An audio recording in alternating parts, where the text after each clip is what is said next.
ഒരിക്കൽ ഒരു തെരഞ്ഞെടുപ്പിന് ഉപയോഗിച്ച അതേ സ്ട്രാറ്റജി അടുത്ത തെരഞ്ഞെടുപ്പിന് ഉപയോഗിച്ചാൽ പരാജയപ്പെടും.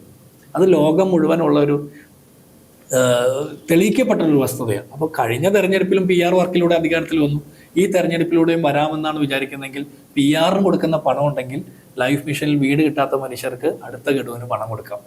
അപ്പോൾ തന്നെ ഈ വർഗീയതയോടുള്ള ഒരു സമരസപ്പെടൽ കൂടി ഉണ്ടല്ലോ CPM-ന്റെ. നമുക്കറിയാം, വെള്ളാപ്പള്ളി നടേശൻ എന്ന് പറയുന്നത് കേരളത്തിലെ നമ്പർ 1 വർഗീയവാദിയായിട്ട് മാറുകയാണ്. ഒരു സമുദായത്തെ അടച്ചാക്ഷേപിക്കുന്ന ഒരു നേതാവാണ് അദ്ദേഹം. അദ്ദേഹത്തെ വെറുതെ മുഖ്യമന്ത്രി ഈ പറയുന്ന ആഗോള അയ്യപ്പ സംഗമത്തിലേക്ക് വന്നിറങ്ങുന്നത്. ആ വേദിയിൽ മന്ത്രി VN വാസവൻ വായിക്കുന്നത് ഇന്ത്യയിലെ നമ്പർ 1 വർഗീയവാദികളിൽ ഒരാളായ യോഗി ആദിത്യനാഥിന്റെ ആശംസാ സന്ദേശമാണ്. അദ്ദേഹം അത് പുളകം കൊണ്ടുകൊണ്ടാണ് വായിക്കുന്നത്.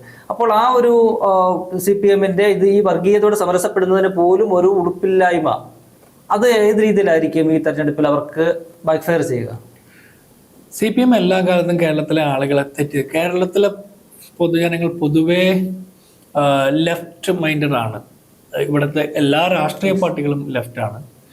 കോൺഗ്രസ് ഐഡിയോളജിക്കലി തന്നെ സെൻട്രൽ ലെഫ്റ്റ് പൊസിഷൻ പറയുന്ന കാര്യം, നമ്മൾ സെൻട്രൽ ലെഫ്റ്റ് പൊസിഷനാണ് ദേശീയ തലത്തിൽ തന്നെ നമ്മുടെ നിലപാട്. ചില ആളുകൾ വ്യക്തിപരമായ വ്യത്യാസങ്ങളൊക്കെ ഉണ്ടെങ്കിലും കോൺഗ്രസിന്റെ സെൻട്രൽ ലെഫ്റ്റ് പൊസിഷനിങ് ആണ് ആശയപരമായിട്ട്.